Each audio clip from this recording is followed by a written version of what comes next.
Courage Award.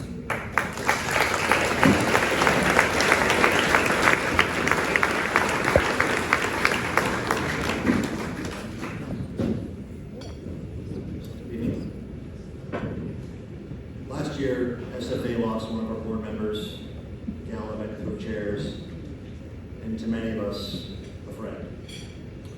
Mary Eunice was an unbelievable force for sarcoma. Her passion, her fighting spirit, strong voice, and her sheer will to make the world better for sarcoma patients will be difficult to replace.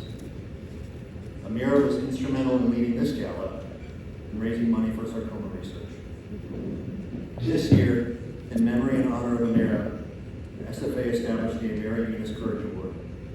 This award will be presented annually at the Stand Up to Sarcoma Gala to an honoree who represents Amira's spirit, commitment to changing the sarcoma landscape, and the same enduring courage she displayed during her own sarcoma journey. Amira was a wondrous force of nature. We were fortunate to know her and inspired by her personal courage and fierce commitment to the cause. We will continue to honor Amira and her legacy of dedication to funding much-needed research and building awareness about sarcoma. The 2022 and first recipient of the Amira Eunice Courage Award represents Amira's spirit and perseverance. I have the privilege of considering him a dear friend. Todd is an optimist by nature. He has always lived his life to the fullest, celebrating each day, while prioritizing lifting up others by giving back to his community and helping those in need. And he has kept that mindset even after being diagnosed with Ewing sarcoma 4.5 years ago at the age of 43. Todd's sarcoma journey has included 2 major surgical resections of his lower leg, 20 rounds of chemotherapy, and over 45 sessions of radiation therapy. He participated in a clinical trial of promising new treatment for soft tissue sarcoma, and eventually had an above-the-knee amputation of his left leg.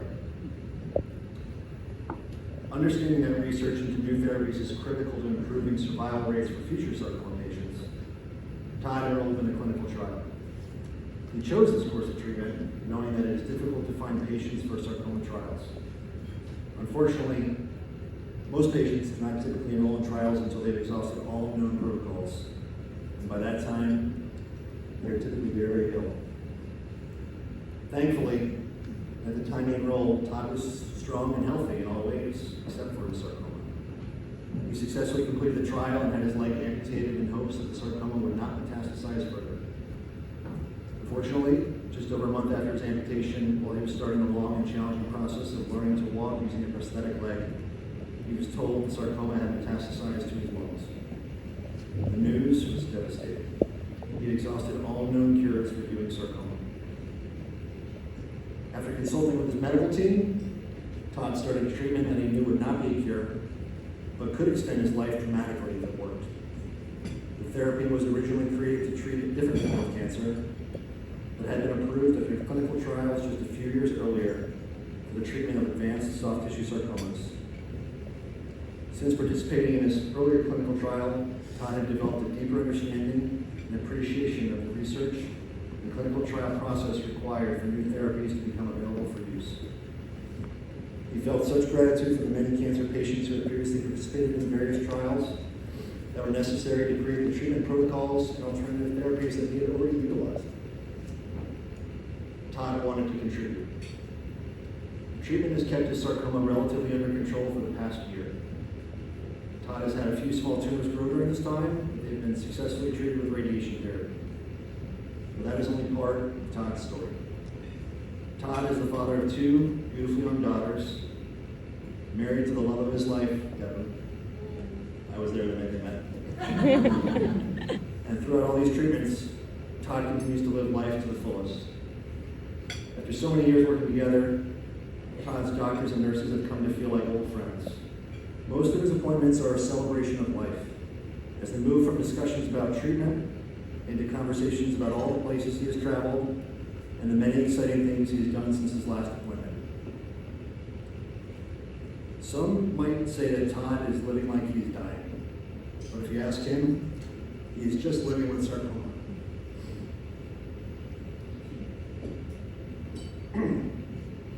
He anxiously waits for the results from each new scan to get the all clear so that he can plan more fun times in the months until his next scan.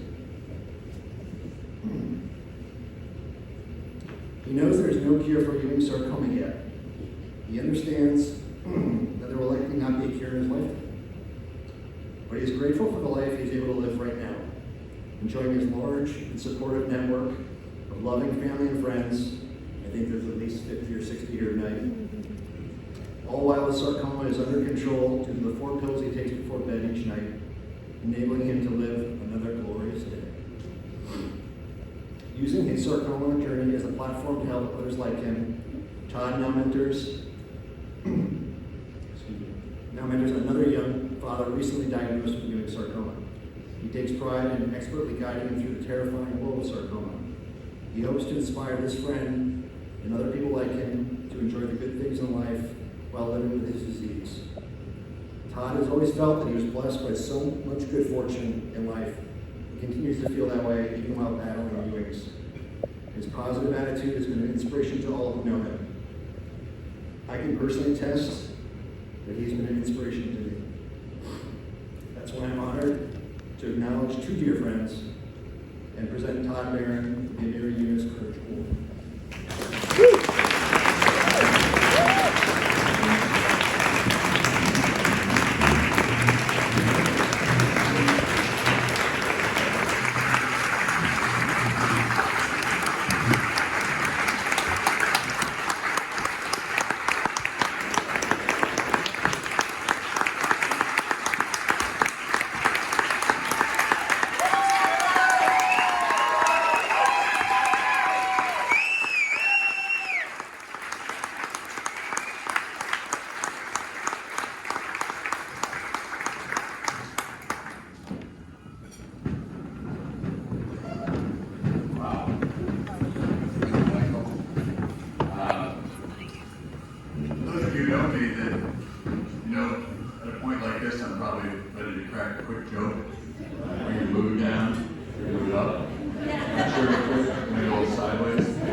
Sardine joke.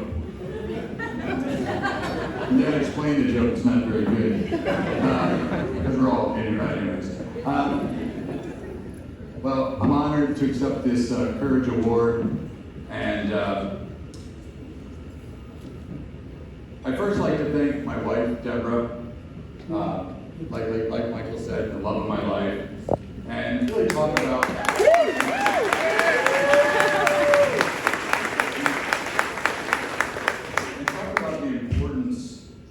if you're fortunate enough to have a primary caregiver, really just, I don't know if I could be standing here today if it weren't for her. The hard work, dedication, taking care of the family, taking care of me, emotionally, physically, always being there, and I can't thank her enough. I'd also like to thank my brother, Michael Barron, one of the co-chairs here tonight.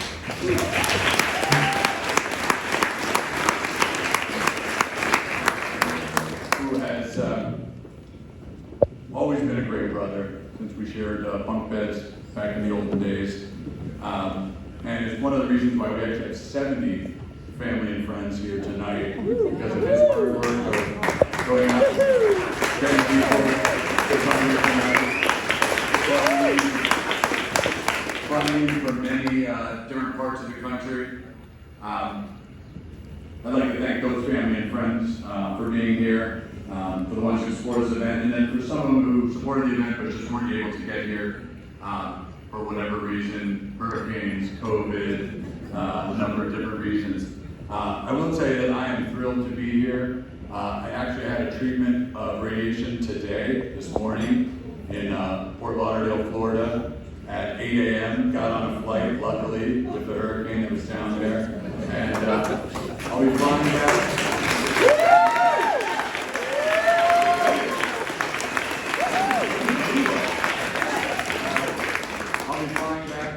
In the morning and going to radiation upon arriving back tomorrow. So yeah, I'm thrilled to be here. I'm excited to be here. It's a wonderful organization. You know, I know we heard some awards from earlier that echo a little bit how I feel, and I'd like to first thank three of my primary doctors, my surgeon, my radiation oncologist, and my overall oncologist, Dr. Trent, Dr. Temple, and Dr. Friedman, all at the University of Miami. I am blessed to live in South Florida where we do have a treatment option that's just an hour away. I'd also like to talk about the nurses, and social workers, and just anybody that is in the world of oncology. I look at it as their calling. There's many other areas, you know, you could be in dermatology or be in foot. It's rewarding, and I've met so many people. I didn't even know what the word oncology meant before my diagnosis. I did know about SFA because of my good friend Michael Lewis, and unfortunately Michael's brother passed, his brother Mark Lewis. And that's one of the reasons that Michael's on the board and has been involved. And my brother and I supported this event prior to my diagnosis. And I do remember when they told me it was a sarcoma, I knew that that was a challenge. And both Michaels have been there along the way to really help me. I would like to just quickly run down some of the sponsors that my brother was able to get to help us get to this goal of raising a lot of money tonight. Our company, Morgan Stanley, the Barron family, Pradeep, Baliga, Hartford Investments, JP Morgan Asset Management, and Thornburg Asset Management. I do have a lot of other friends that contributed, but these ones were just very sizable contributions, and I thank them. I'd like to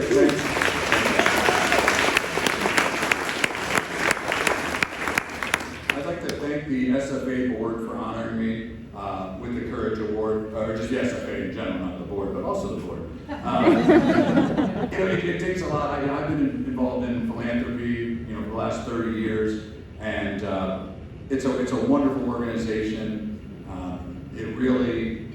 It's a challenge. There's not a tremendous amount of people that get a sarcoma, so there isn't this, a reason for drug companies to want to get too involved. And so I'm very pleased and I just have a great feeling when I think of SFA and Sarcoma Foundation. They really moved the needle in sarcoma research. They brought in other organizations, they brought in the government, and they've just been really what sarcoma needs. They've definitely moved the needle, and that being said, there's a lot more research that can be done to get more life-extending treatments closer to the end goal of extending life treatments and then the cure for sarcoma. The one thing that is needed is funding, and that is where everyone in this room can assist in that goal. I thank you for your support here tonight. I ask for your continued support for many years. Tonight is great. Thank you so much for being here. We're going to do a call to the heart later, and we hope for your commitments there. But it's not just about tonight. It's about tonight, and it's about the future. I appreciate your commitment tonight. What I'm asking for is your commitment for many years to come, and for your commitment to let others know the importance of supporting SFA and your future and your commitment for the future. It's that commitment that will help us get to the finish line. Thank you.